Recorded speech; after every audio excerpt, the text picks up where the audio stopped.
अस्सलाम वालेकुम वरहमतुल्लाहि वबरकातुहू। तो आज हम मौलाना आज़ाद जो नेशनल उर्दू यूनिवर्सिटी है उसकी English literature individual and society जिसे हम बोलते हैं उसके ऑब्जेक्टिव क्वेश्चंस देखेंगे। हमने कल भी देखे थे तो इंशाल्लाह आज भी देखेंगे। कल हमने 3 चैप्टर के ऑब्जेक्टिव क्वेश्चंस देखे थे तो आज हम देखेंगे 4th वाले का और 5th 6th इन 3 का देखेंगे। ओके चलो स्टार्ट करते हैं। तो हमारा जो 4th चैप्टर है वो किसने लिखा है आप कमेंट में ज़रूर बताइएगा अगर आपने पढ़ा होगा तो। मैं बोल देती हूँ, अस्मत चुगताई जो है उन्होंने लिखा है। और इसके किसके बारे में लिखा है, एक शॉर्ट स्टोरी है। किसके बारे में, कल्लू मोमानी जैन NSS कैरेक्टर है उसमें। आप ज़रूर पढ़िएगा, इंशाल्लाह ये एग्ज़ाम में आ सकता है आपको।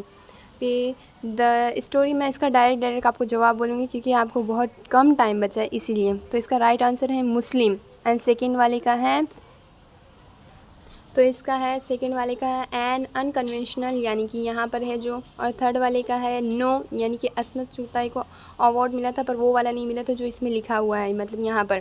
फिर इसके बाद थर्ड वाले का है, फोर्थ वाले का है नो, ये कल्लू केम टू मोमानी जानस हाउस सर्वेंट बॉय। इसकी ये फोर्थ वाले का चला ना, उसने ना उसे कभी कबूल ही नहीं किया था मोमानी जान ने कल्लू को, इसलिए ये वाला नो है। इसमें बता रहा कबूल किया था, नो ऐसा नहीं बात है। तो इसके बाद कल्लू कम टू मोमानी जान हाउस, उसकी कितनी ईयर्स थी, उसकी ईयर नहीं थी, वो महीने का था यानी कि मंथ्स का था, ईयर्स का नहीं था। ओके इसका राइट आंसर है नन यानी कि डी। और फिर 6th वाले का है सलीमा बी, यहाँ पर देखो कन्फ्यूज़न के लिए सलमा भी आया और सलीमा, तो आपको सी वाला जो है उसका राइट आंसर है, तो इसका मतलब है सलीमा बी। और 7th वाले का है मिस्टर दिन।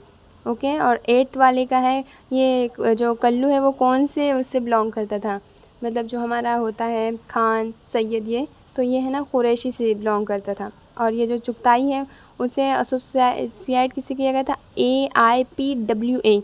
देखो यहाँ पर कंफ्यूजन के लिए दिया, आप इसे ज़रूर याद, इसका फुल फॉर्म आप ज़रूर बताइएगा। मुझे याद है पर आपको पूछना ज़रूरी है वरना मुझे कैसे पता चलेगा कि आप पढ़ भी रहे हो या नहीं पढ़ रहे हो।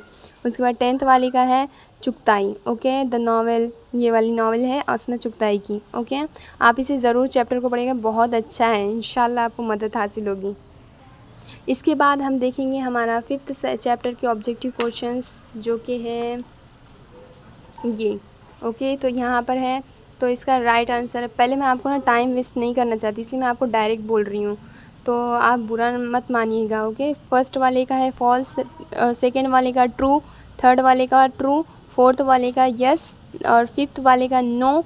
एंड इसका जो है आपको यहाँ पर दिख रहा होगा राइट, तो 6th वाले का जो है आंसर है लेस बॉस ग्रीस। हाँ और इसका 7th वाले का है जो इसका है सेकंड सेक्स है, रिटन बाय सिमोन डे बियोर। हाँ और उसके बाद 8th वाले का नेम जो उसका पेन नेम है उसका है मैरी एन एवंस।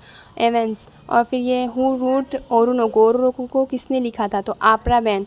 उसके बाद हु रूट्स जैन एवरी को ये वाला इस शख्स ने लिखा था, मेरे को इसके प्रोनाउंसिएशन नहीं आ रही, करेक्ट प्रोनाउंसिएशन नहीं आ रही, इसलिए आप इसे ज़रूर पढ़ लीजिए इसका नाम शायद चारोद ब्रॉन्ते। ओके फिर उसके बाद हम देखेंगे 6th वाले की ऑब्जेक्टिव क्वेश्चंस, तो शुरू करते हैं। ओके तो 6th वाले का फर्स्ट का आंसर है सी यानी कि सेक्सम, सेकेंड वाले का है फेमिनिज़म, थर्ड वाले का है यानी सेकेंड वाले का बी यानी कि फेमिनिज़म, थर्ड वाले का बी यानी कि वर्जीनिया वुल्फ, और फोर्थ वाले का where was Shakespeare born, Shakespeare कहाँ पैदा हुए थे, तो इंग्लैंड में। ओके उसका है डी। और फिर 5th वाले का है बी यानी कि टैलेंटेड। ओके और फिर 6th वाले का है और 6th वाले का लॉक ऑफ एक्सपीरियंस, सी इसका राइट आंसर है सी, सॉरी डी। यहाँ पर ना आप देखो, आप एक बार गौर करो आपकी बुक निकाल कर, यहाँ पर शायद जब इसे वो बनाया जा रहा था तो यहाँ पर शायद देखो सी लिख दिया गया है, इसलिए इसका राइट आंसर है D. Okay lock of experience देख लीजिएगा एक बार गौर से, आप पढ़ लीजिएगा, देखो आपको उल्लू बनाने के लिए कैसे कैसे सवाल आते हैं। और इसका 7th वाले का है बी यानी कि स्टॉप द एबिशंस। एंड फिर 8th वाले का है सी और 9th वाले का है 1929। ओके यानी कि 929। ओके फिर उसके बाद 10th वाले का है बी नहीं डी, वर्जीनिया वुल्फ ने क्या किया था, उसकी डेथ कैसी हुई थी, कैंसर की वजह से या फिर उसने सुसाइड किया था। तो आपको ज़रूर पता होगा, इसका आंसर है डी, यानी कि सुसाइड किया था उसने।